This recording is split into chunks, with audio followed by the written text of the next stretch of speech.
everybody. Um, we are watching or listening to episode 113 of the Game and Watch podcast. I'm your host for today, Justin Reed, aka Too Tall for You Fool. I'm joined by my main man, F Man OVG, Review Gaming himself, Finest Dabs. That was an OVG. If you didn't catch that, I did it with. OV. I did it in sign language, in my own sign language. Yeah. What's going on, brother? How you doing today? I'm good, man. I'm good. Ready to talk some games. A lot to talk about today. Yeah, yeah. For yeah, so for those of you watching or listening, well, for those of you watching, we are doing this pre-recorded, but one of us will be in chat room comments, so your comments won't go missed. We can promise you that. And thank you for watching or listening. For those of you watching, if you want a podcast or show, we're available on all platforms: Spotify, Stitcher, you name it, we're there. Apple Podcasts, etc., etc. If you are listening and you want to see our beautiful faces, a link to this episode will be in the show notes. So definitely check that out. You can reach us if you have any comments or questions on a personal level. GameandWatchPodcast@gmail.com. If you're watching us live, we'll read comments at the end of the show. I don't know why I just said that because we're pre-recording, but yeah. We have a Patreon. If you want more information on that, you can find the Patreon link in the show notes.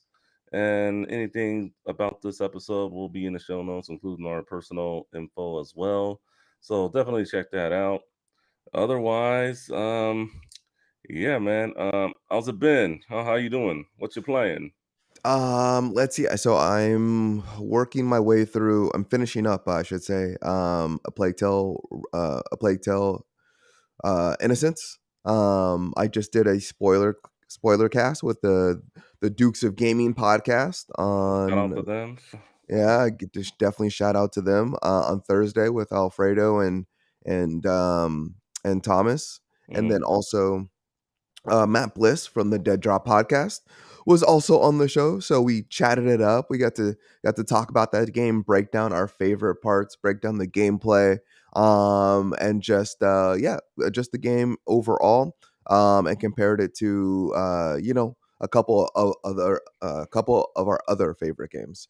So it was a good time. Yeah, a lot of podcasting this week, a lot of talking games, but that's what I've been playing. Other than that, when I haven't been playing that, I've been on that Marvel Snap kick in my mm, free time. So just snapping away just on my mobile phone, yeah. building new decks that are destroying people left and right. Yeah, I have like on my Google feed, like I have like 10 articles popping up about Marvel Snap like every day now, showing me like other people's decks, and I'm like, that's my deck. I'm like, no, don't put it out there because I'm winning. I don't want people to have my deck. And then on top of that, Carly started playing. Oh, So, wow, you know it's good if my wife is playing too. She does not play yeah. video games. She'll play like Super Nintendo or Nintendo games, like or maybe even Nintendo 64, maybe a little bit. But Hmm. other than that, she doesn't play games. So, you know it's good when that happens. Yeah, yeah, it is. And I downloaded the game. Uh, I downloaded it, but I've not played it yet. So Oh but man. I have downloaded it. It is on my phone.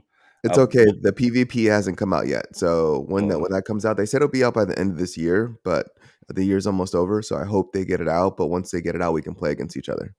all right, for sure. Definitely. I gotta definitely check that game out.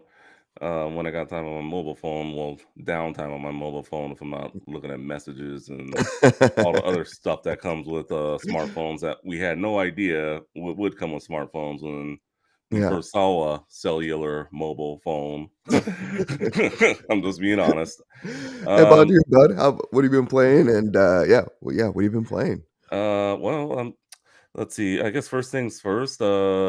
Sonic Frontiers. It's in our gaming news call out, so I'll talk a little bit more about that later. But Hmm. I will say this: I'm enjoying the game. Yeah, I'm enjoying the game. It's a good game. Another game I have been playing, and I think I've been getting a little bit of hate from this, from at least Mr. Madness, Mark. Shout out to you. Let's see, Vampire Survivors. Mm, yeah. That game is a quick pick up and go game, and it is addicting. Like I mean, it's just you just want to see like the high score that you can get, and there's really not much to it. You just go in with your weapons and just see how many of the, I guess, bad guys you can kill, and you level up during the level. And I made it up to the fourth stage. And now last night before I knocked out, I got my highest score ever, which is level 60.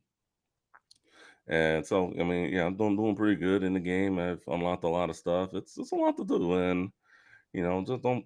And if you do pick it up, don't expect to pick it up for like like 30 minutes or whatever, unless you just want to try it out and never play it again. So I mean, so that's what I've been playing through the Xbox Game Pass. So yeah, I've been playing a bit on my Xbox One, and yeah, just haven't been really playing too much. Been picking up the Cowabunga collection here and there, playing that.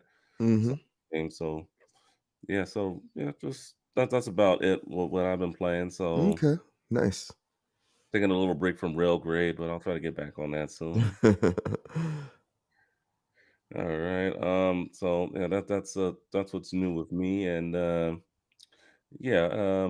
Actually, you know what? We'll do another icebreaker our next episode, but we'll just get started with the gaming news callouts because our main topic is going to be kind of massive today. But first things first, we'll start on a sad note. I know we may be a little late on this, but RIP to Kevin Conroy, the voice of Batman. He voiced Batman in the animated series and some of the video games that feature Batman, preferably the Arkham games, some of my favorite Batman games. So just wanted to just give a shout out to him, just show our respects. We were '90s kids. We watched Batman animated series, and what can I say? I think he has played Batman the best. Behind with the voice and everything. So it's what people imagine with the Batman. So just RIP to him. Find us any comments there. Yeah, I mean, he was Batman. He played Mm, Batman, for over 30 years. He was in the 90s Batman animated series, as you can see on screen. Like, he provided the voice for that character. I mean, he's almost like Mark Hamill. Like Mark Hamill was like this is- always Joker, yeah, you know? Like, and the then best Kevin Joker. yeah, the best Joker. And then Kevin Conroy was like the Batman. Like, like we were talking about before the episode, he was in the Arkham games. Mhm. He was also like in the animated series The Killing Joke. The Killing Joke. Um, Oh yeah, that was a good one. yeah, yeah. And then I don't know if it's still gonna happen, but he was also in the upcoming one, the Batman the Cape Crusader. I don't know if they Mm, finished production on that one. Uh, yeah, I mean, he's just been like Batman, like for like pretty much like my entire life. yeah, So it's just like sad. It's sad to see him yeah, go. Yeah, yeah, especially at the early age of 66. yeah. 66. He did die young, and just um, yeah. It seems like another part of my childhood died. When I heard that news. Just yeah. It's been a tough year with losses. So. RIP, Kevin Conroy. You will be missed, and your work will never be forgotten. Definitely for this generation and generations to come. So, uh, hope maybe we'll find someone that can replicate that voice. I don't know, but we'll just have to wait and see.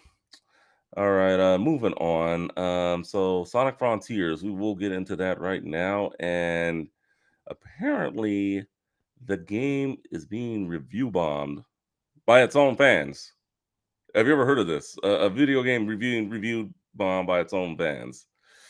We were joking about this last week when we had Mark on, but apparently, Donkey, I think that's his name, Donkey. Yeah, we'll just call him Donkey. Yeah, so Donkey Lover. Oh no, no, yeah, yeah. So Donkey, he is a reviewer on YouTube. So I guess he had a review of Sonic Frontiers, and his takes were fine from what I was told. I mean, I didn't watch the video myself, but apparently he had maybe a little hate in his video, but I guess some fans just that didn't like what they heard, so they pretty much took to Twitter, pretending to be a fan of his, review bombing the game. Why would you do that?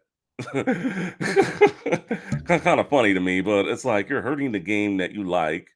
And Mhm. I mean, in my opinion, it's not a bad game. It's I'm in the second world now. I'm about 10 hours in, and since we're on the subject, I'll give my full opinion on it.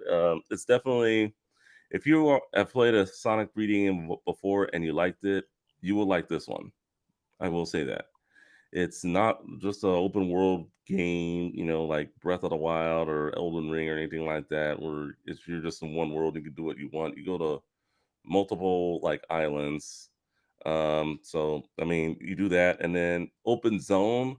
If you've played a Sonic 3D level before, um, you and if you just play around like with everything that's in the world, you should know what that is. And after playing it, I know what it means now. Just open zone. It's just like a Sonic level with just everything in it, just open, if that makes sense. And then you have the cyberspace levels, which is like reminiscent of what we've seen before. The only thing is they're not very long, like under 2 minutes if you take, depending upon how long you want to take. But it's a really good. Um, it's just really good in terms of just that nostalgia for old school Sonic fans out there. So, with that being the case, it's pretty good in terms of just a good pickup. Now, there are some bones I got to pick with the game. I mean, I think my main gripe, and yeah, you're going to be shocked when I say this, the music sucks. The music sucks, Yeah. and I mean, that again, was a concern that we had, yeah, when first seeing and hearing yeah, those trailers. yeah. So not Yeah, surprised.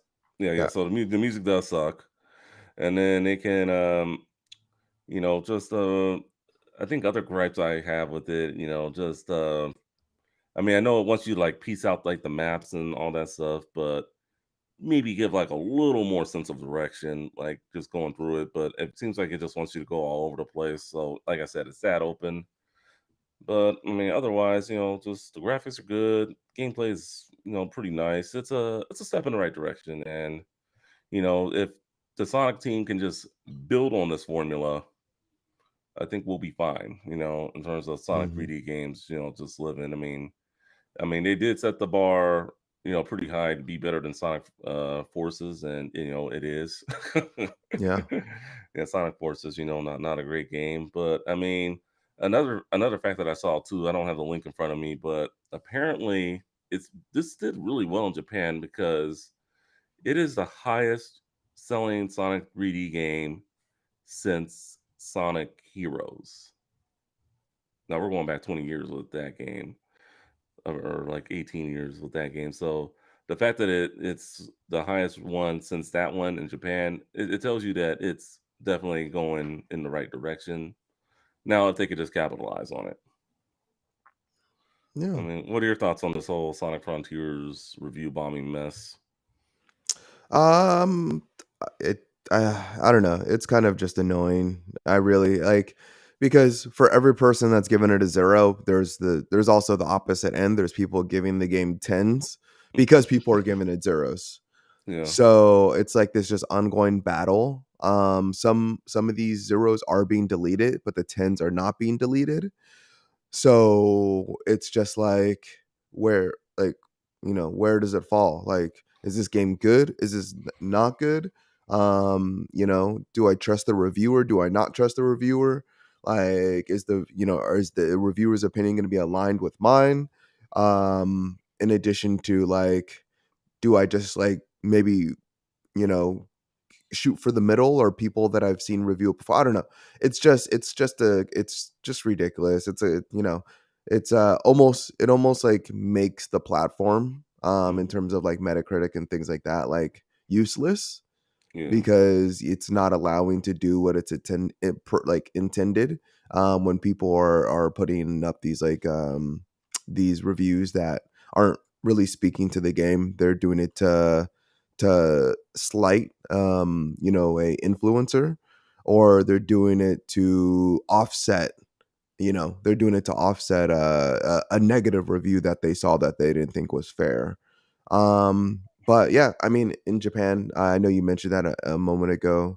Um, yeah, it's I believe it says it's yeah, been the fastest Sonic game since 2001, and it sold 46, a little over 46,000 so far. So nothing crazy. It's not like super high numbers. Yeah, PS5 makes 40% of those sales in Japan.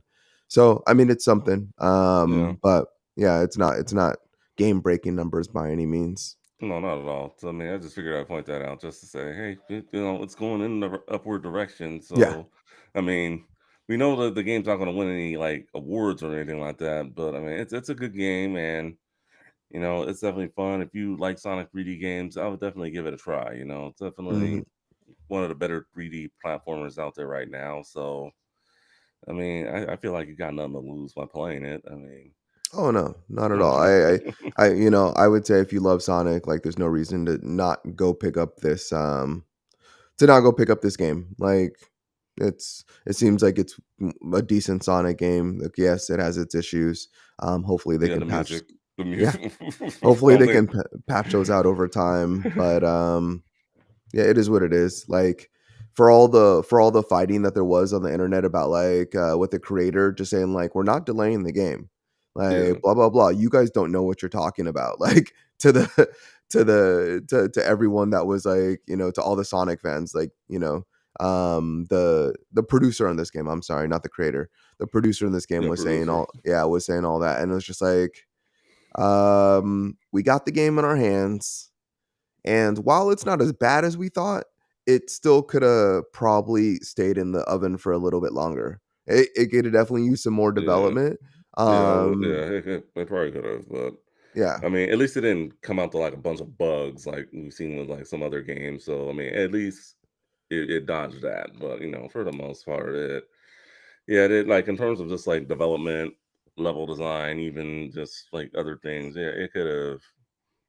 Yeah, it could have maybe waited maybe a little bit longer, early next year. But I mean, yeah, what can I say? Games these days, we release them early when they're not yeah. ready. Which it shouldn't be like that, but It it just is what it shouldn't is. be. Yeah.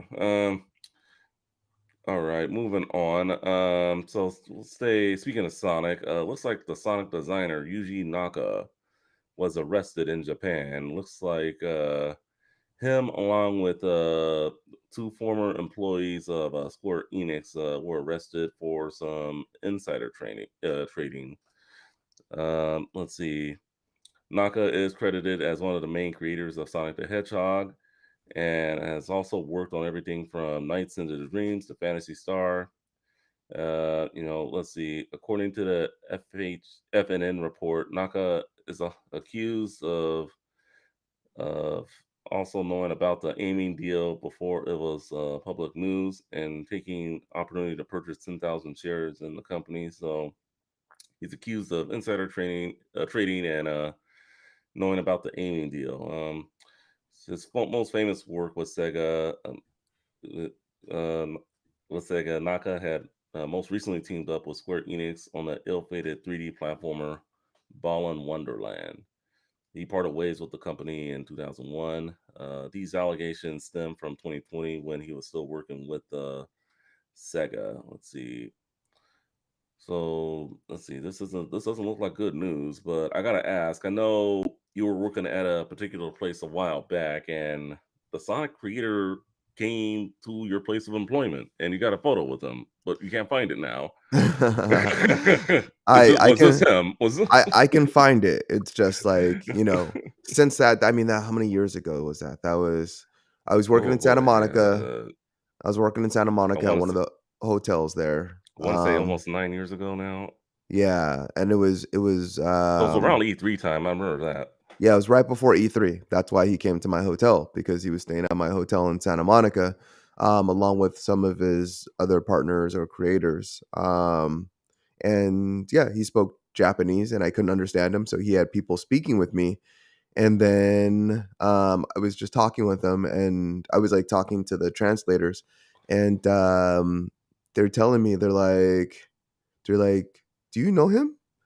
And I was like, "No." I was like, "Should I?" And they're like, "Sonic." And I was, like, trying to understand. I was like, "Wait," I was like, "You worked on Sonic?" They're like, "The creator of Sonic." I was like, "No way." And I, like, at the desk immediately, like, I went and Googled it, like, right there in front of them, and I'm like, "It is you!" And then I was just, like, so excited. I was like, "Can I get a picture?" And, yeah, they're like, "Yeah, yeah, yeah." So I got a picture, and I was like, "Oh, thank you so much." Yeah, and it was one of those awesome moments. Um, yeah, and, yeah, I have the picture, but it's buried under, 10,000 photos of my children and, just Yeah. just my life over Well, the last well, several years. yeah. Yeah, Well, I mean, it was years ago, so you gotta. I mean, it was probably several phones ago, but I mean, you're an Android user, so I mean, yeah, Google Cloud, and all the photos, all that good stuff. yeah, my photos are backed, so Yeah, so you should be able to find it soon. But in terms of this whole situation, it's pretty messy for the most part. yeah, Yeah, yeah. I don't really have I mean, putting the article in here, like, it was just like, "Oh, more Sonic, like, related news," but, yeah, no, it just, I don't know, it kinda sucks, like, I don't know, I hope it doesn't, like, affect the companies that they were working for, I don't know. yeah, It kinda sucks that, like, the creator of Sonic also would be doing something, like, so schemy. I yeah, guess obviously wasn't kind of getting paid shady. enough. Yeah.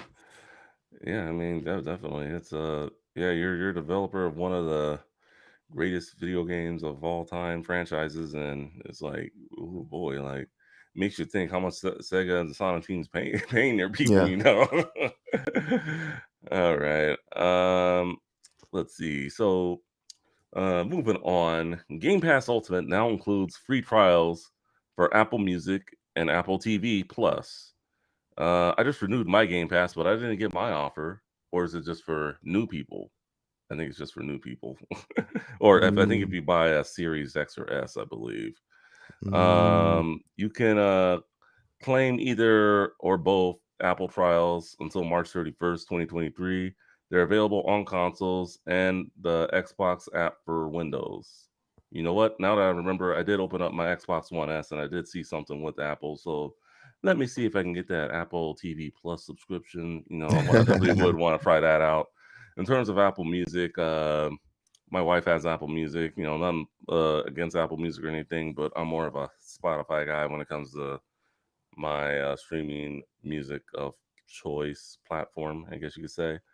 So, I mean, that definitely, this is, I think, not so much a blow to Sony or Nintendo, but the fact that, that they're offering Apple Music and Apple TV Plus, I mean, does it make it more enticing to get a Xbox Series X or S for the most part with these no, offers? You don't no. think so? No, it's added value, like, don't get Mm, me wrong, but no one's gonna go buy an Xbox Series X, or Game Pass Ultimate for Apple TV. If they want Apple TV, they're gonna purchase Apple TV. So while it does increase the value of Game Pass overall, this does nothing for everyone that's already existing. There's, like, 25 million users. You think this is gonna spike or create an influx of people coming to Game Pass? No, it's not.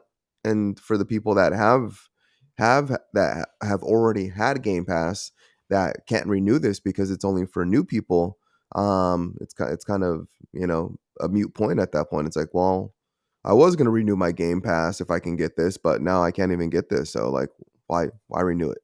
yeah. Um, I mean, just I was speaking hypothetically because I just renewed mine, but Same, same. um, yeah, but, yeah, I don't think this really does anything for anyone, except just added value to Game Pass overall for those people that are just buying a Series X and that are gonna do Game Pass anyway, regardless. Yeah, well, I mean, definitely so. But I mean, if you're gonna do it one way or another, then By all means, if you don't have those platforms, Apple TV Plus, Apple Music, I mean, why not just go for it? But I know for me, Apple TV Plus definitely, I would definitely want that more than Apple Music because, like I said, I already use Spotify, and as Apple Music does have more songs, Spotify I think is more user friendly, if that makes sense. I mean, what do you use for your music streaming? I use everything. Everything. Pandora, I use iTunes, I use Spotify, I use Amazon Music, I use Amazon Music. Google Okay. Music. I honestly, I use it all, and Google I use Music is now YouTube Music, but yeah. well, yeah, whatever, it's all I use it Just all, so use it all. I use YouTube Music too, like, I'll be at work and I'll throw on YouTube Music and I'll put my headphones on while I'm working and while I'm on my computer, yeah, so All right. Sounds pretty cool. All right, so moving on, we'll stay in the realm of Xbox, and looks like Xbox Keystone, the Keystone streaming box. I think we talked about this a while back, several mhm. months back. Looks like Xbox is shelving it or putting it on hold or canceling it for now. It might come back. I don't want to say it's fully canceled, but looks like whatever plans they had for the end of the year with this thing, they are they're yeah, they're just shelving it for now. Let's see. Looks like Phil Spencer was on the Decoder podcast. Phil Spencer, he stated that Microsoft has no plans to release Keystone in its current form, as the system is simply too expensive. Microsoft wanted to launch Keystone as a $99 to $129 device, a product that would likely ship with an Xbox gamepad and act as an Android TV type device. Um, Here's another quote here. The console we built that now people have seen was more expensive than we wanted it to be when we actually built it out with the hardware that we had inside. A bunch of us took this version home and it worked really, really well. But when you're building new products, it's always about, do you have the right design? Do you have the right interface? Do you have the right customer proposition? And the customer proposition includes price. And I think all of us knew that we were a little out of position on price. So I think that's a good reason to delay something like this, especially with the Series S out right now. Yep. We're going to talk about that next, but um, yeah, I don't think they should be releasing something like this if it's going to be more than 129. I think that would be like the max on something that they want to do with this. If it's any more expensive, then it's kind of back to the drawing board, or you got to take some features out that will make it cheaper. What are your thoughts on this thing, Finance? Yeah, no, I they're totally right. I mean, to Mm, shelf it for those very reasons. Like, if you cannot keep it at a reasonable price point, for a streaming box, then there's no reason to put it out. When thinking about, the just everything that they talked about, like, when thinking about the interface, when thinking about, just the manufacturing as a whole, how many units is it going to take, like, if they did sell at a loss, which are already selling the Xbox, at a mm, loss. Like, are we willing to create another device and sell it at one? No, like, you don't want to lose any unnecessary money. And then, if this thing's gonna cost, like, $170, like, or $80 or no, $200, like, the Series S is too close in price point for that, it doesn't make sense to do. not at all. Yeah, so yeah, I think they made the right decision, based on the information provided. But yeah, I would like to see something like that come out, because I would like to be able to just stream, on other devices, like, if I do go to a hotel, like, if I be able just to plug that in and play, that would be absolutely amazing. But yeah, it doesn't look like that's happening anytime soon. So Yeah, looks like the technology's there. It is just got to dummy it down a little bit, just mhm. for the price. And I agree with what they're doing here, and I think it's a good move. I mean, hopefully, like I said, I think it's shelved for now. I don't want to say it's canceled because we may see this thing come back. So Yeah. never say never, especially with the guys over at Microsoft. And one of Mhm. the reasons why I don't think this thing is coming out, and this leads into our next topic, the Xbox Series S is getting cheaper for Black Friday. Black Friday. You know what time it is. Black Friday. It's that time of year. One of the reasons why we're pre-recording. It's the holidays. So Xbox Series S will get $50 cheaper. So instead of $299, it will be $249.99 at your favorite retailers, including the Microsoft Store, Xbox.com, and just just wherever you buy your consoles, unless they're being scalped, which I don't see anyone scalping this thing. But I mean, yeah, two 49.99. If someone's looking for a new gen console, would you recommend this one for 249 if they Oh, don't hell have yeah. one? Uh huh. Oh, yeah, yeah, yeah, yeah. I mean, at this price point, it's cheaper than the Switch, Oh and hell yeah. it's more powerful. I mean, 250 is an excellent price point Any for any console. console. Yeah, if you think about, like, all the generations and all the price drops that have happened on consoles, um having a console, any console drop that quickly, even though it's like the lesser version of the Series X, Mm, it's kind of unheard of, and especially with like Sony raising the price of their console recently. In addition to Xbox like commenting and saying like they're not going to raise it, Nintendo saying like, "Meh, we'll see." Thinking that this console is dropping $50, that's making it more accessible. And yeah, with Game Pass being available, I mean, it totally makes sense. Yeah, why release a streaming box? This is the streaming box. yeah. Um, Exactly. yeah, so this is go buy it. Like this is perfect. Yeah, it's not $100, but it's well worth the 250 that they're asking for it. It's a really powerful and system. It's, of course, not as powerful as the Series X, but it's a good option. It's a really good option if you want to get into next gen, Mm, but you don't want to spend $500 on a Xbox Series X and then $200 on a memory card. With this you can buy the console, buy a game, buy an extra controller, all for under $400. So I yeah. think that's awesome. Yeah, I think that is good, especially if you've been looking to get a new gen or current gen console for a while. So, Mm, 249. I mean, I can't even think of the last time I seen a console at 249 like this. So, I mean, I think I would have had a Wii U a lot sooner had it dipped a little more. I was waiting for the 249, 200 mark. I don't think it ever got there, mainly because of the hardware that it came with. So I think that's mhm. one reason why even like aftermarket, you see it's still high. But Yeah, yeah, Switch Lite is the only thing that I could think of that's mm, comparable. yeah, Um, but yeah, I don't know. Yeah, same thing. Switch Lite is a lesser version of mm, the Switch. yeah. So that's the only thing I can really think of at this time. But yeah. Yeah, but I mean, for the most part, it's a good price, and I think the only thing stopping me from getting this thing is just I have a bunch of Xbox physical games, and yeah, I just don't want something to play them on. So I mean, yeah, so I mean that's the deal breaker for me. But I mean, the Xbox Series S is a good option, for a lot of people out there, and definitely pick it up if you don't got one, especially if you're in the Xbox ecosystem or just looking to get into an ecosystem. Why not go with the Xbox? Mhm. Mhm. So I mean, I think it's a sweet deal.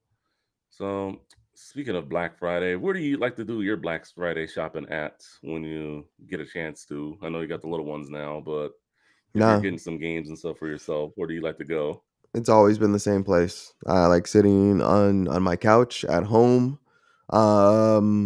shopping on just wherever I'm interested in shopping. Whether that be like Rebel clothing, or whether that be Amazon, or whether that be Walmart or GameStop. Yeah, it's at home.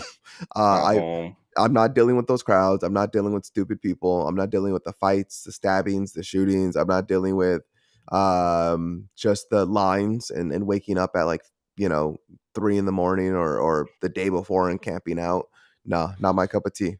So Yeah. I mean, I know we've all been there before, but I mean, at least the camping out for me, yeah, those days are over. But that's not even worth it. But for those of you that do like to go out, there is we have posted some articles for you guys to go around and check out some of the Black Friday sales, and we'll start with the GameStop finance. If you want to share your screen, go to that Twitter post I posted and get that magazine ad that says GameStop Black Friday, and they have some pretty sweet deals here.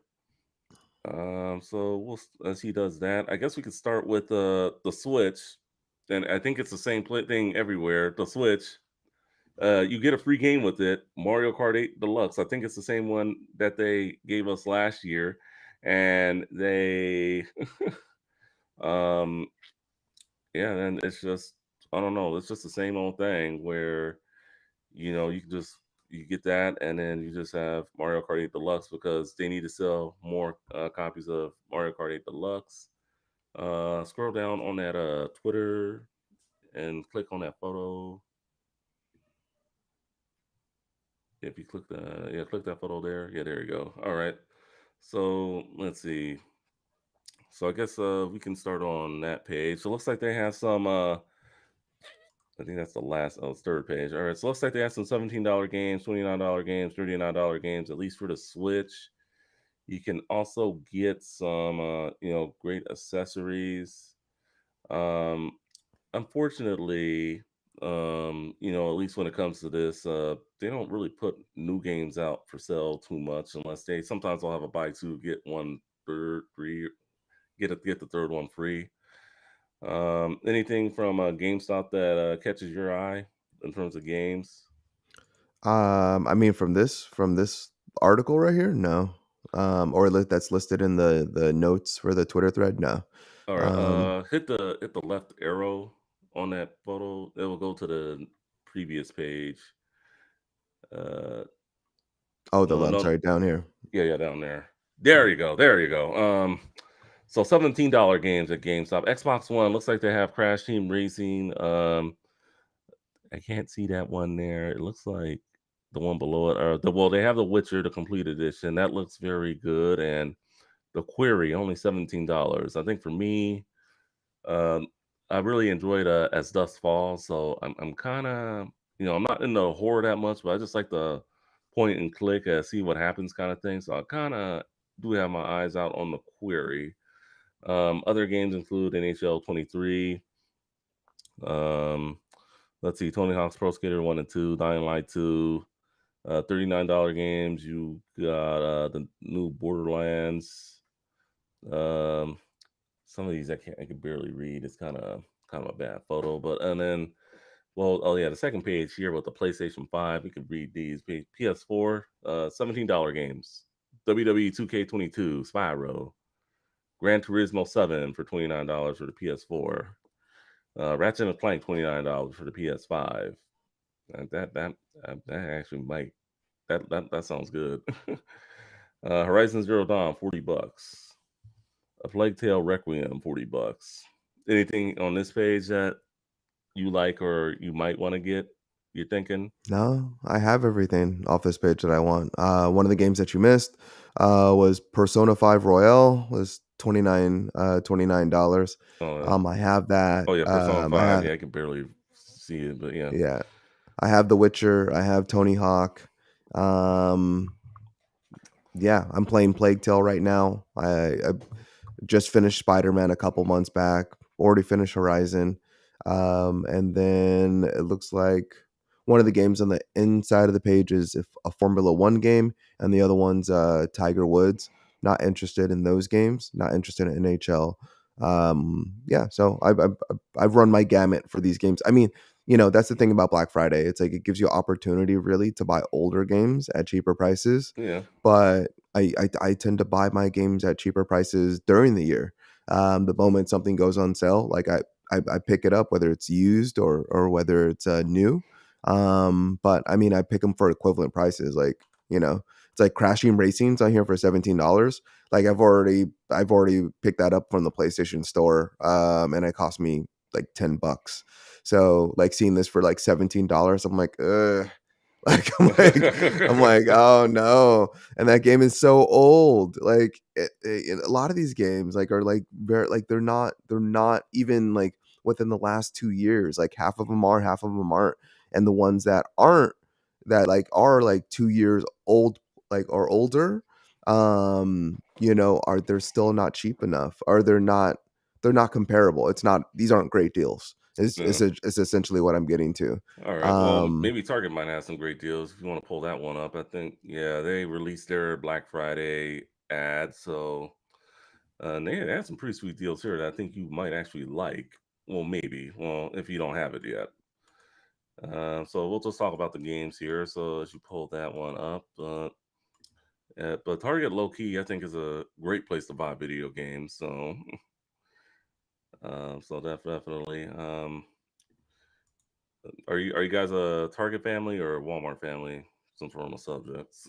I would probably say more of a Target family, but yeah, I'm not a big fan of Target. My wife is, so Yeah. that by proxy, by proxy, I'm a Target fan.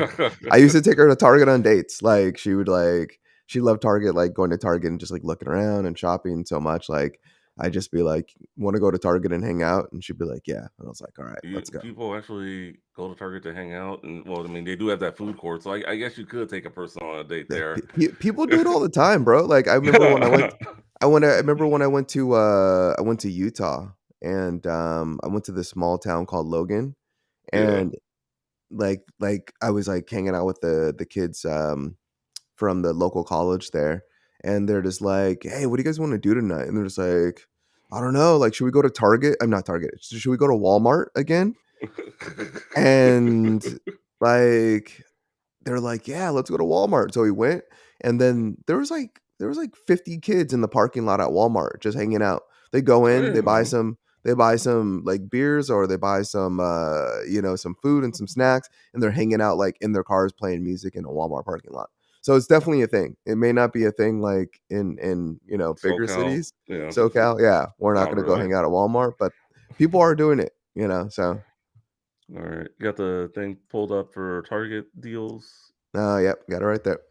All right. So as you can see, 249 for the Xbox Series S. So, like I said, whatever your favorite retailer is, you can go there. Bunch of other electronic devices too that you can get, but we're here to talk about games. So just scroll over to the right, and then Mario Party Superstars, $30, along with Breath of the Wild, $30. So, if you're always looking to get Nintendo first party games new, here's a great opportunity because they hardly ever go on sale. So Yeah, that's definitely true. look out for those. That's also a good one. $60 if you want the Mario Kart Live Home Circuit. $40 for Just Dance 2023. One of the games coming out next week, which we'll talk about in a bit.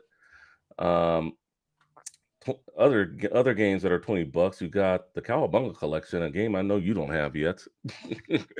Mhm, You mhm, might this you is might true. be getting it soon. Yeah, Yeah, yeah. that $20 is a good deal. I can pick that up for $20. Yeah, yeah. I think you should definitely jump on that one. And then Spider-Man for the PS4, Plants and Zombies, Sackboy, a game I already have. $30 games. You got Kart Racers, It Takes Two, NBA 2K23, Ratchet and Clank, Persona 5. If you move on over, you got $40 games. Sonic Frontiers, only $40. Elden Ring, $40. Horizon Forbidden West, $40. Saints Row, $40. That's a bad deal. Don't buy that game. Do not buy that game. I am on that train too until it's like lower than 20, no, even $15. That's just, yeah. 34.99 for some sports games. Forza Horizon 5. That's a little enticing, especially if I don't renew my Game Pass. I mean, I would like a physical copy of that game to play it whenever I want. FIFA 23, NHL 23, 9.99. Jedi, Star Wars Jedi. That's a good one. God of War. Well, that's a PlayStation hit, so that should be $10. Yeah, Rabbits, it should. yeah, Rabbits Party, 14.99. GTA 5, Assassin's Creed Valhalla, Battlefield, $15 for Battlefield 2042, I guess.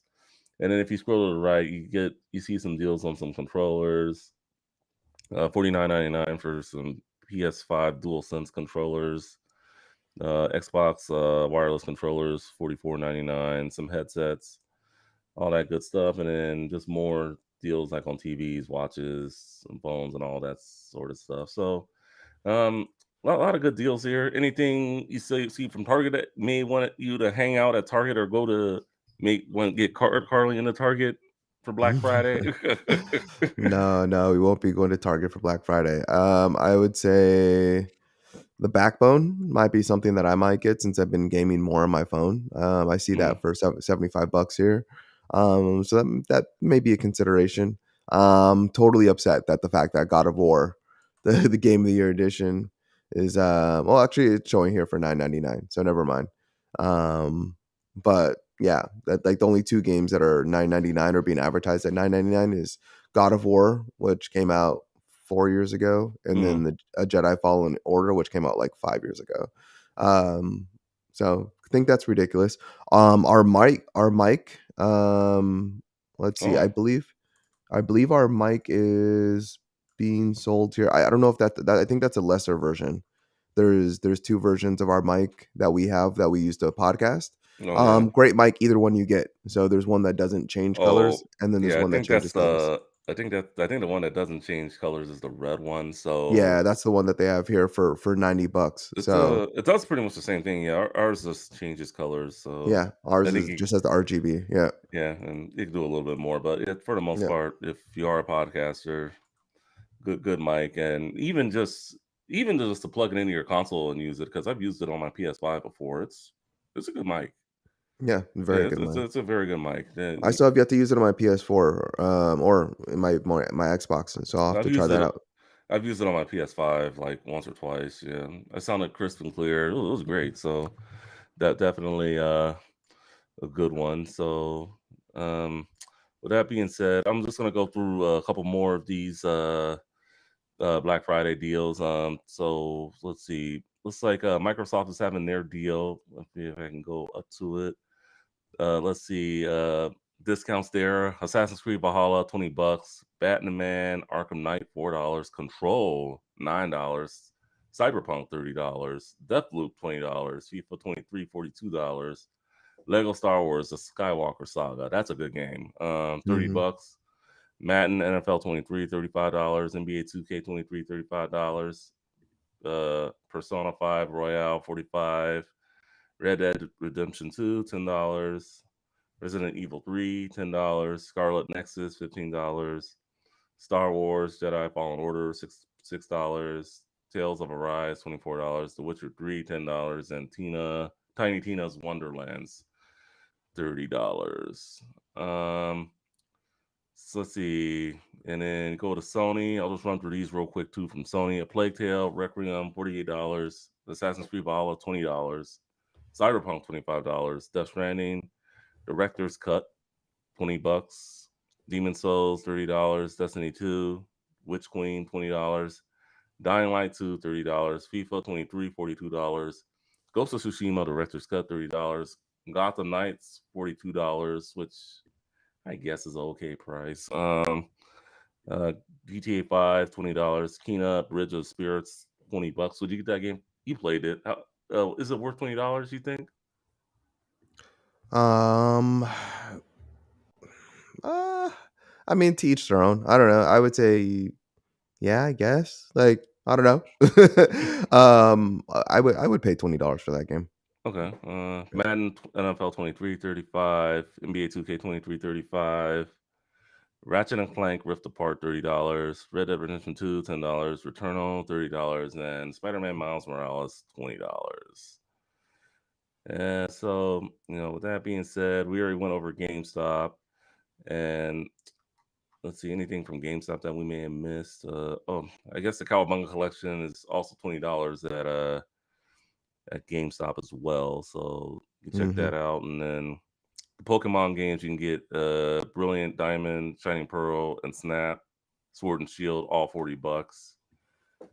Ghostwire Tokyo, $25 from GameStop. Oh, Sonic Frontiers, $35. So if you Mhm. want to, that's a great price for that game. So I mean, I'm surprised it's discounted and it just came out. It's 60 Yeah, bucks. So happened last year with Guardians of the Galaxy. I couldn't believe that was yeah. discounted, like, a week later. Like, I was like, "What?" It's like I could have waited. Okay. Yeah. Fire Emblem Warriors, Three Hopes, $40. Again, first party Nintendo game, so jump on those. Same thing with the Pokemon, obviously. F1 Manager 2022, $30 from Best Buy. So lots of good games out here, and just Black Friday is almost here. So if you guys see any great prices that you want to share around, feel free to email us, gamewatchpodcast@gmail.com, tweet at us, hit us up on Instagram, wherever. Lots of great prices out there, especially going into the holidays. A lot of great gift ideas, especially that Cowabunga collection Yeah, for the. that's the most interesting deal to me here. Sounds like you're Yeah. gonna buy it after this podcast. I I have a lot of games that I'm picking up right now. Mm, I'm gonna have to put some on a back burner just yeah. because there's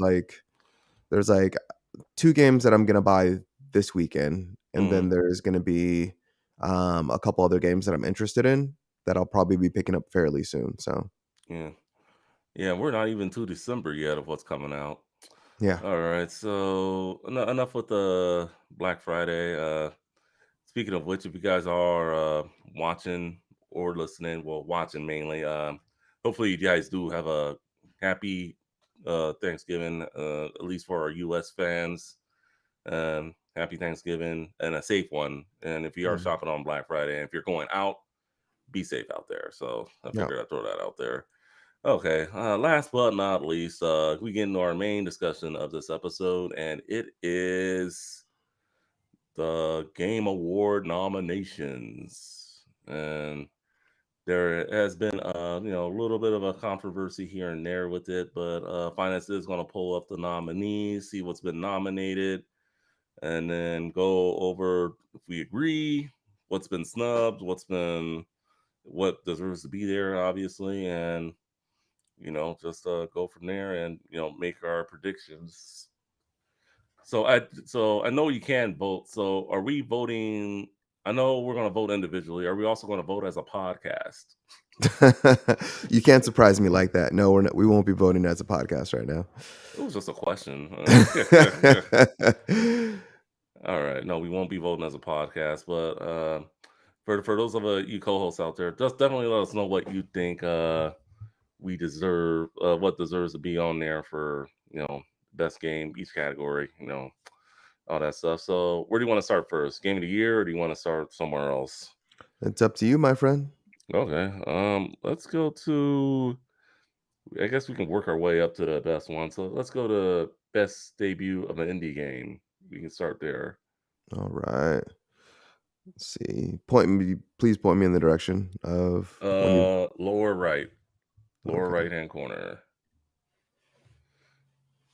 All right. So looks like we got let's see, I'll go ahead and read Neon. them off. So we have Neon White, Mm, we have Norco, we have Stray, Tunic, and Vampire Survivor. all right. So I mean, looks like we got some good games here. I would probably go debut of a indie game. I guess here I could go Tunic. Oh, Mm, or Vampire Survivors. I mean, I've been you playing a gotta lot of choose that. one. You gotta choose one. You can't go jumping around. Vampire Survivors because I'm playing that a lot. Mm, I think Stray is gonna lock this one down. Yeah, I think Stray will win, but I mean, do Your I think? personal choice is Yeah, yeah. My Vampire personal Survivor. choice would be, but I don't know. Stray. I Well, got. okay, let's decide this right now. Are we choosing what we think is gonna win, or are we choosing our personal? Because those are 2 different things. So, Yeah. So, what we think will win? okay. I think Tunic will win. You think Tunic will win? Hmm. I say Stray will win. Okay. Awesome. All right. Why? Why do you think Tunic's gonna win though?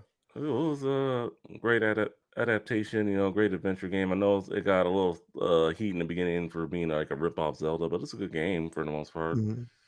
Uh, why do you think Stray will win? I would say Stray's gonna win because just the category itself, it says for the best debut game created by a new independent studio. And I think Stray just in that regard, like for it being a new independent studio, it's a Blue 12 studio, Mm, teamed up with Annapurna in order to make this game come to life. And I just feel like just a completely unknown quantity. It's not like any other game. It's like literally just a it's like a walking sim, but with a cat. But in terms of story narrative, where you have this character that doesn't say anything, I think it just I think it's a fan favorite. I don't even think it's the necessarily the best game out of this list. I no. just think it's the fan favorite choice when thinking about the best debut game. And I think that Stray debuted better than any other game here. I think like Neon White was like a hidden gem, and people like once people got it in their hands, it like blew off the charts. And I feel like Tunic was critically received well, but I don't think it was as received well from the fans. I think people played it, they're like, "Oh, this is cool." It's a little bit harder than I thought, and then they dropped off. Mm. So, I would say that's my reasoning for it. All right. So, all right, sounds good. So, what you do, go back to view categories. Oh, yeah, don't do that because it'll take you back over Yeah, there. I see So, that now. yeah, so, all right, so scroll down. I guess what we could do, we can go to, let's see, it's a little different on mine than it is yours, but we will go to, let's see, let's go to best. Are you having trouble seeing it?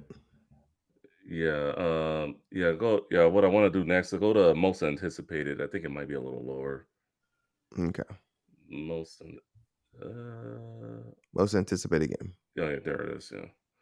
All right. So most anticipated game of the year. Let's see. We got Final Fantasy 16, Hogwarts Legacy. I think that's going to get some points, especially after that showcase they had last week.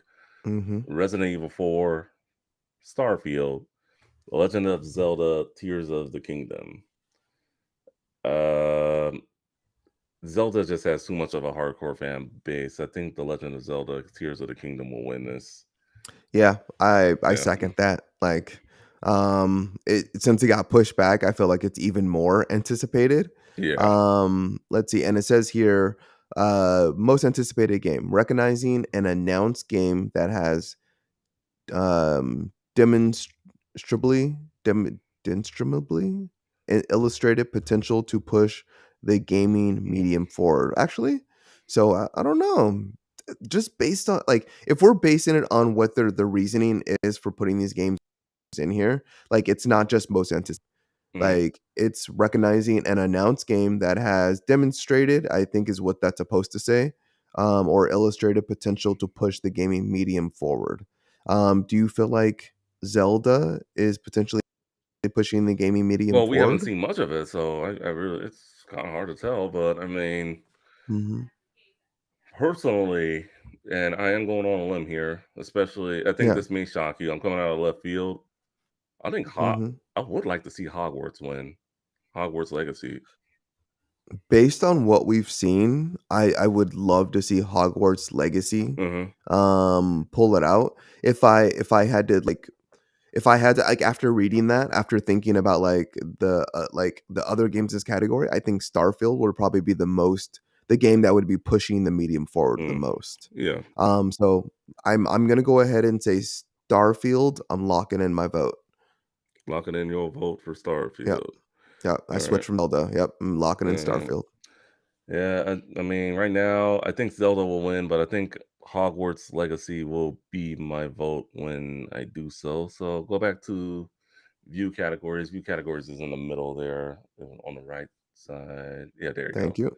All right. Yeah. Otherwise, they'll kick you out of there. All Yeah. right. So Let me pick a few more, like two more, and then you can pick some as well. Let's go with let's see. Best action game. Because we like action games, right? Yes, I love action games. All right. Third row, third column. Okay. So next one. There you go. So let's see. Best action game. We have Bayonetta 3, Call of Duty Modern Warfare 2, Neon White, Seafood, and Teenage Mutant Ninja Turtles Shredder's Revenge. What would you like to see win, and what do you think will win? All right. Once again, I'm going to read the description for best action game. It says for the Mhm. best game in the action genre focused primarily on combat. Now, Oh boy. after after after reading that, thinking about Teenage Mutant Ninja Turtles Shredder's Revenge, I'm so happy that that got noms. I'm so happy to see that in here. Um Neon White isn't really like an action game that's like focused on combat solely. Modern Warfare is a Yes, shooty that's the game. same. That's the same old thing. I think it's gonna come down to Bayonetta 3, Sifu, and Teenage Mutant Ninja Turtles: Shredder's Revenge. But Yeah. Sifu, I'm a little confused with because, I mean, it wasn't a category I was gonna pick for at least this podcast, but it's also Mhm. nominated for Best Fighting Game. So it's Mhm. I Mhm. don't know. Like I gotta eliminate that one. So for me, I would like to see Shredder's Revenge win. I mean, will it win? I mean, we all have to wait and see. That's for Bayonetta 3. I mean, I mean, despite its performance issues, I mean, it does have some pretty good combat based on what I've seen for gameplay and whatnot. Yeah. So I'm locking it in. Call of Duty's the same thing. I think I'm gonna go Shredder's Revenge. Oh, wow. All right. I'm gonna go with Sifu. I Sifu. think I think Sifu, in terms of when it says like focus primarily on combat, I think Sifu did something that no one's done before. Mm, It made a 3D brawler and it made it good, and then it made the combat replayable. So I think Sifu takes it. I think the reason why it won't be Bayonetta is because we've seen it over. We've seen. I mean, this is the third Bayonetta, and while it's evolved its gameplay a little bit, uh, it's primarily the same. Use your slow time to fight these angels. So I don't think it's going to be that. And then in terms of Shredder's Revenge, I think it's a great game, but I would say the combat can be messy, mm. and I don't think there's enough variation in the combat to justify it to win this category. All right. Okay. Very good. Or all right. So we go back to view categories. Any? Want me to choose one more and then you choose some, or you want to choose some? Sure. Choose one more. Did you have one on mine? We can go since we are about the indies on this podcast. Let's go best indie, and then you can choose a few. Okay, let's do it. All right. So let's see. Nominees are Cult of the Lamb, Neon White, Sifu, Stray, and Tunic. Nice to see Cult of the Lamb getting some love here, but I Mhm. guess so. I guess I'll read the description for you this time. Best indie for outstanding creative and technical achievement in a game made outside the traditional publisher system. Mm. All right, this is gonna be a tough one here. Uh, I'll start it off then while you're yeah, thinking about yours. yeah, this is gonna be a tough Because one for me. I think I have my answers. I Stray was a great cat sim. Sifu was a great brawler. Neon White was a great. I don't even know how to describe Neon White. And Tunic was a great Zelda like. Um, but I would have to say, in regards to what I mean, Neon White is my second choice, but I'm gonna give it to Cult of the Lamb. I think you know, I think they just did such a wonderful job combining multiple genres. because you're basically you're building your own town in addition to having like almost like a dungeon crawler or a Metroidvania like with these cute little characters. And I the story is unlike anything I've heard of before. It's almost so outrageous, it's silly, but they pulled it off in such a way. I think Cult of the Lamb should definitely win Best Indie. But I think everyone here is deserving. Mhm. But I think Cult of the Lamb is going to take it. All right. Based on what I've seen, and I've played Stray. I thought it was all right. I didn't think it was great. I didn't think it was great for best indie game of the year or another category that it's nominated in, which we'll talk about soon. And then Seafood, great brawler. I hadn't had a chance to play it, but let's for the most part, great action game. Neon White, I had not really looked into that one too much, but if you say it is great and if you say it's your second choice, I trust your judgment. And Tunic, looks good. I eventually do want to play it, but it's kind of on the back burner for me right now. I would say, based on what I've seen from all these games, I think Cult of the Lamb takes it, Mm, at least in my opinion. So I think we agree on that one. Cult of the Lamb. All nice. right. So choose some. All right. So I'm going to start off first by best VR AR. Oh yeah, of course. You and your VR. Mm-hmm. Mm-hmm. All right. So for best VR AR, it's described as for the best game experience playable in virtual or augmented reality, irrespective of platform. Or I'm sorry, irrespective of yeah, I said that right. Okay, Yeah, yeah. perfect. You're good. And then for the nominees, we have After the Fall, we have Among Us VR, we have Bone Lab, we have Moss Book 2, and then we have Red Matter 2. So, man, I actually wasn't expecting this. I actually haven't heard of a good portion of these games. I haven't heard of Yeah, the After only the one Fall, Bone Lab, or Red Matter Fall. I don't think I'll be voting in this category. I would say Among Us VR because I've played Among Us, but Yeah. yeah, the rest of these, I'm not gonna lie to you, I'm not very familiar with. So I'll let you take this one, F. Yeah, I played the original Moss, Mm. and then I've heard good things about Among Us VR. So I mean, those would only be the ones I would choose from. I don't know After the Fall, and like I said, the other ones. So I'm actually gonna opt out of this category. I sorry, didn't choose didn't choose a great one right there. It's nice seeing what's in there though. Oh, Yeah. this is one that I could definitely have an opinion on best art direction. Oh, best art direction. Yeah. Yes. So this is for best art direction for outstanding creative or technical achievement in artistic design and animation. So for the nominees, we have Elden Ring, we have God of War Ragnarok, we have Horizon Forbidden West, we have Scorn, and we have Stray. Yeah, I know this is one of your favorite categories. For me, I don't know. I've seen all these games, and I don't think any of the art direction in these games were great. I think they're What? I mean, well, not so much great. Let me rephrase that. I think there's some other games out there deserving to be in this category than what's presented in front of Ooh, us. That's all I'm please saying. tell me like what?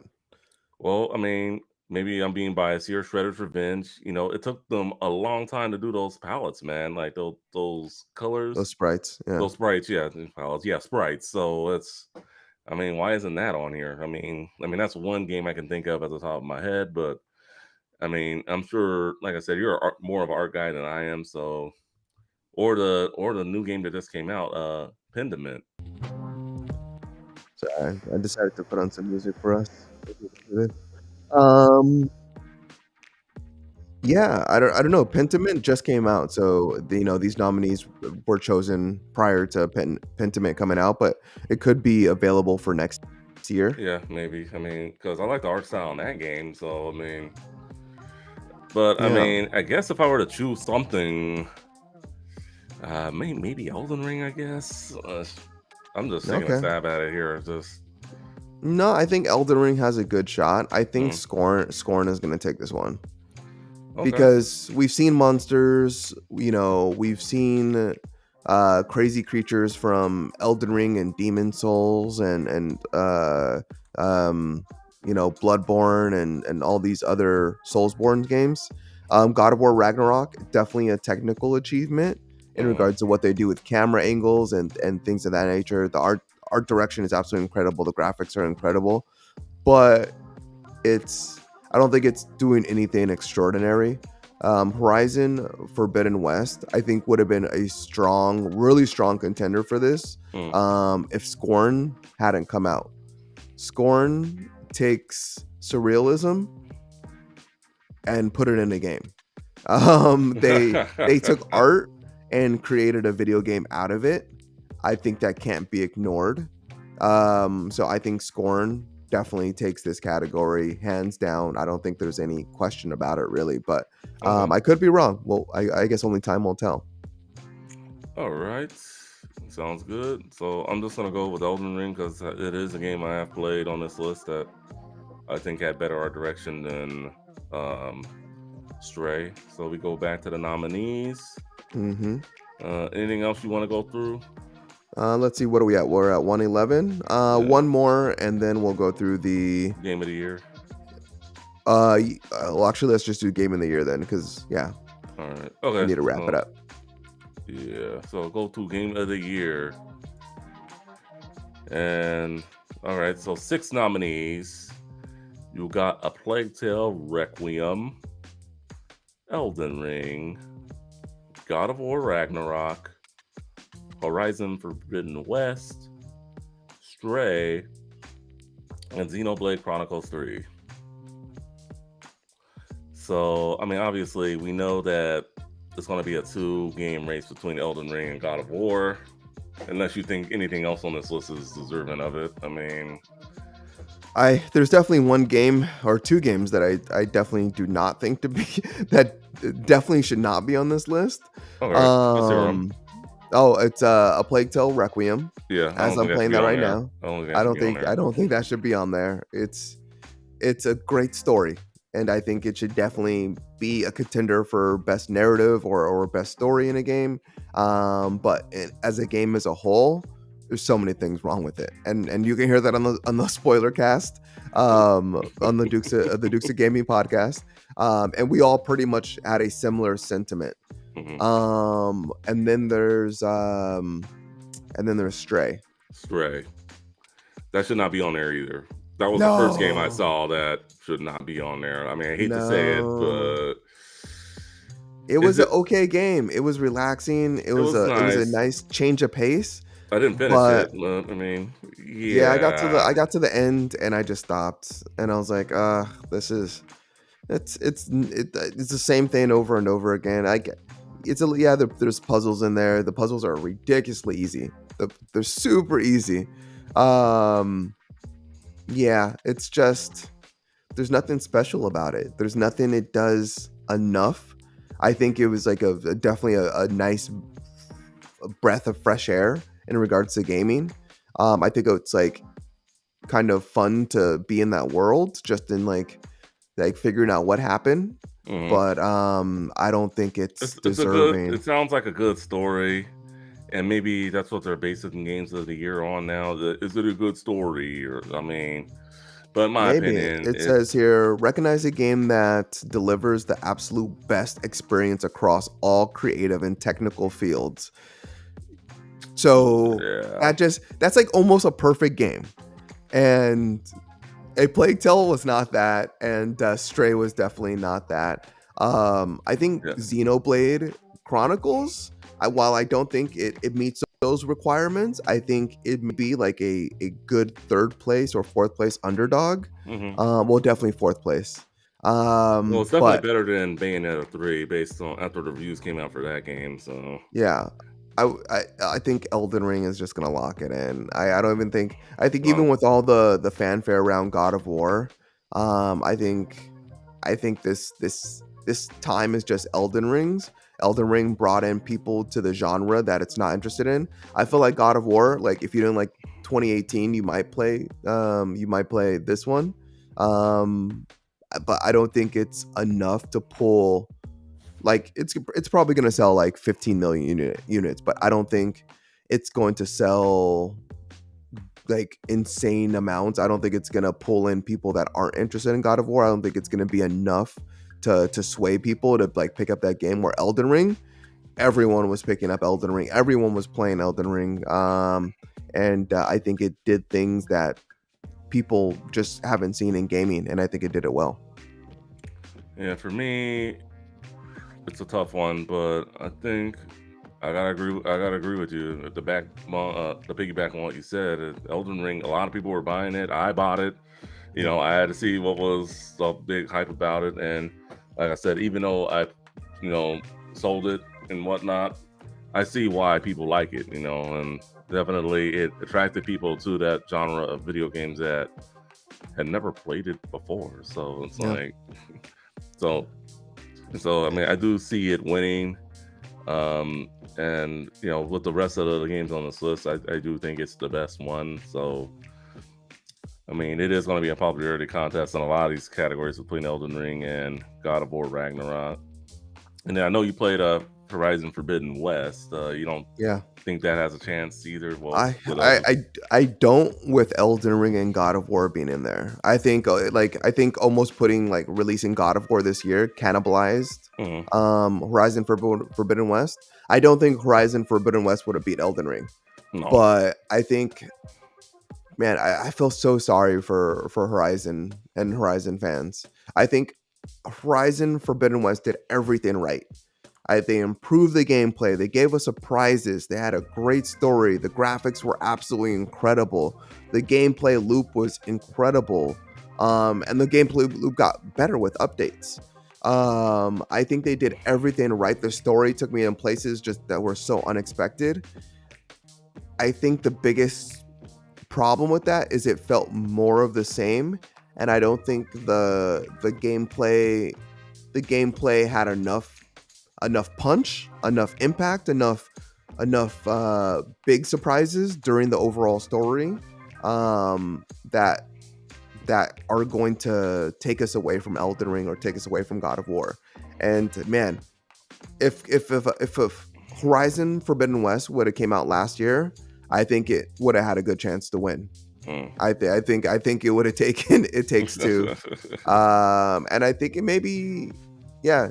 I would just say I'll just stick it at that. Yeah, I think it probably could have won last year.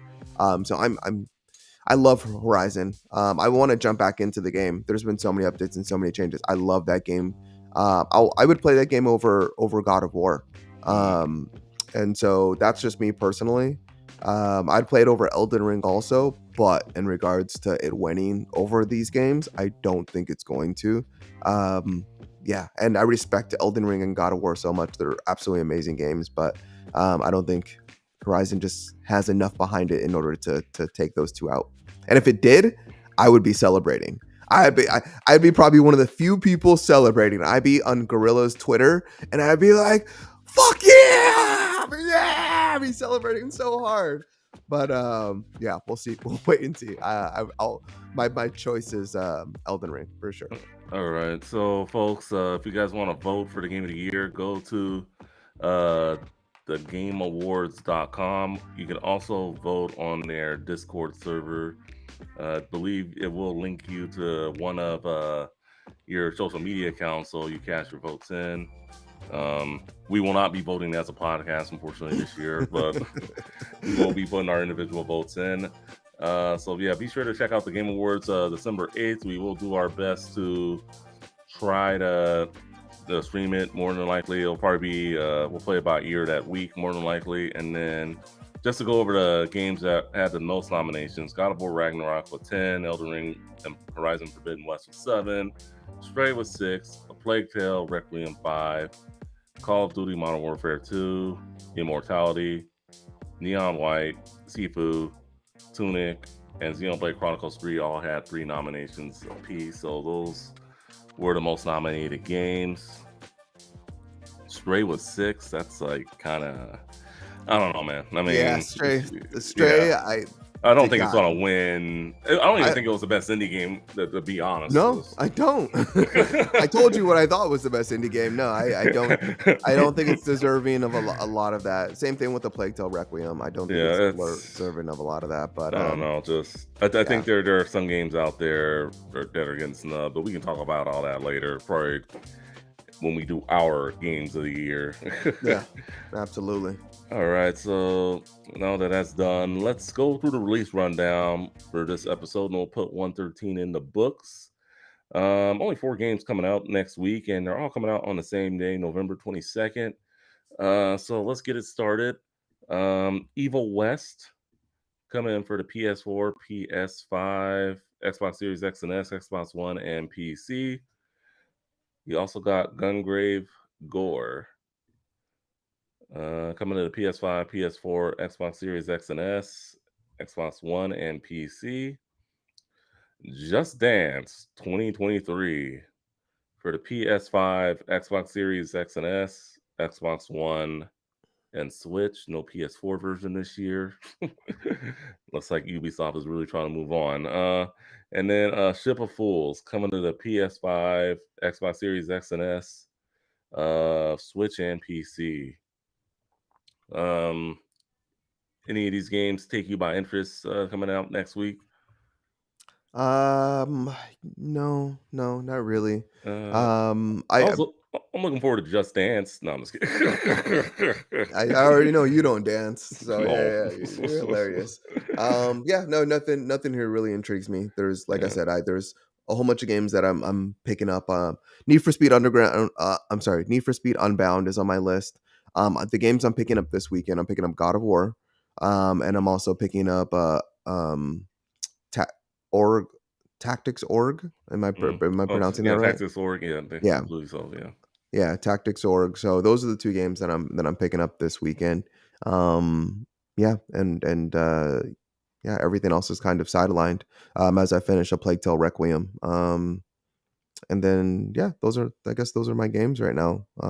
So 3 games for what I'm planning for the rest of the year. And I might pick up a Cowabunga collection since it is $20. Yeah, I know for me, I Black Friday, I do plan to pick up the Query, and that's really the only game I have on my radar. I mean, I got mostly everything else I want. Need for Speed Unbound. I think I've seen enough to the point where I do want to get it, but I don't think I want to get it right away. Me Yeah, be a same gift here. under the Christmas tree, Mhm. but yeah, I mean, no, that's pretty much what I got planned the rest of the year, and then just a bunch of the retro pickups that I got. So I mean, definitely, just I got enough game playing on my timeline for the rest of the year. All right, so this will do it for episode 113 of the Game and Watch podcast. For Finance Dabs, aka OVG, Review Gaming, OVG. Justin Reed, aka Too Tall for You Fool, or simply just Too Tall, saying thank you for watching, thank you for listening. Um, Check us out next week for episode 114. Later, y'all. Bye, y'all.